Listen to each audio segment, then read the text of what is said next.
today we have Rona with us, and I'm going to ask you some terrible questions as usual. And the first question is, what's missing in our life? In our lives, what's missing? Childlike fun, I would say.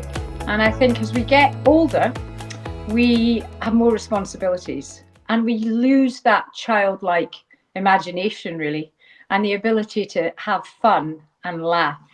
So I think, to answer your question, I would say we need to be having more laughter. We need to be having more fun.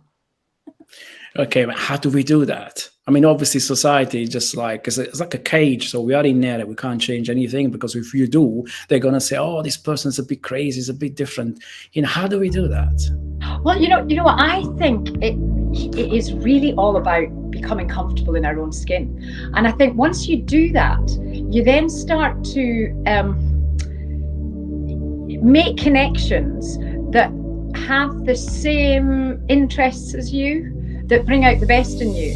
And when you do that, the old word banter, when you get banter with your friends and your loved ones, then that accounts for a lot of our joy, and we need to find also the happiest people are the people that have a project.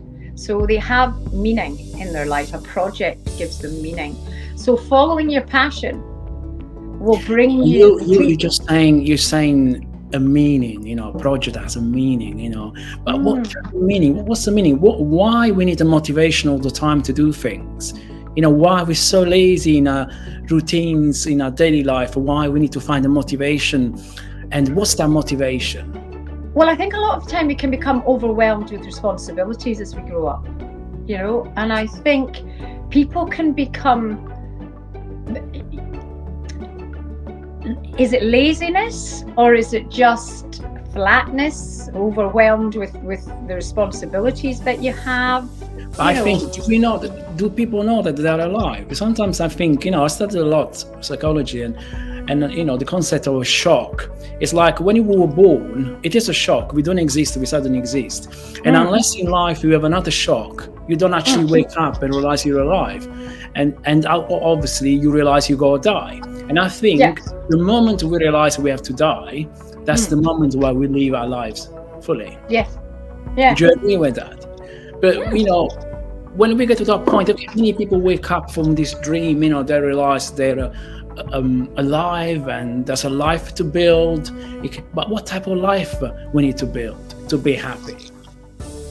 And I think, again, that, and I think you're right. I think you're right in terms of, getting into the twilight years, and certainly, I'm heading to that area myself. And I think then you do think, I've got limited time. So then you do start living your life. You do start finding, I think you prioritize you, and you start to think, what does make me happy? What am I passionate about? What do I need to do more of to bring me that joy? And I think you've hit the nail right on the head to say a near-death experience. A lot of people will say that, won't they? That they had a near-death experience and they suddenly realised, A, B, and C. And a lot of that is to do with coming back to the real them.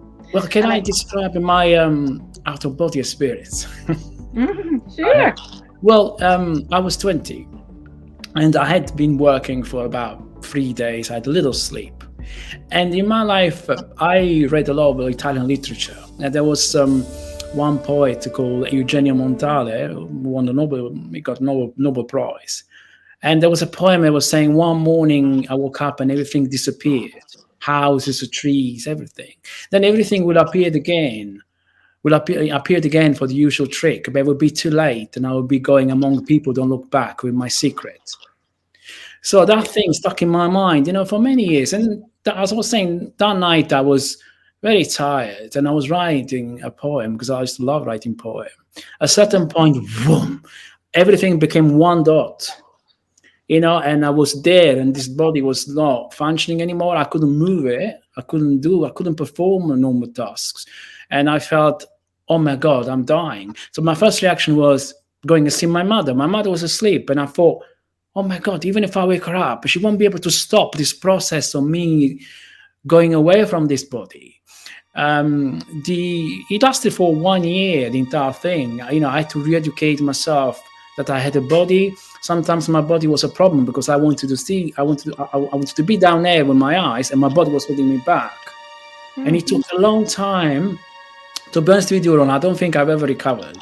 But what happened? What I'm trying to say, because I was so desperate to understand what life was, what this phenomenon was, and I pushed so much in my mind that the only way you can get out of your body is through your eyes, through what you see. And this experience had a big effect on my life. And I was trying to find the meaning of my existence all the time.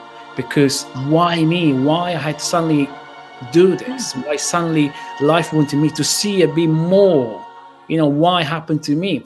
And when I talk about motivation, the motivation after you had an out-body experience changes so much.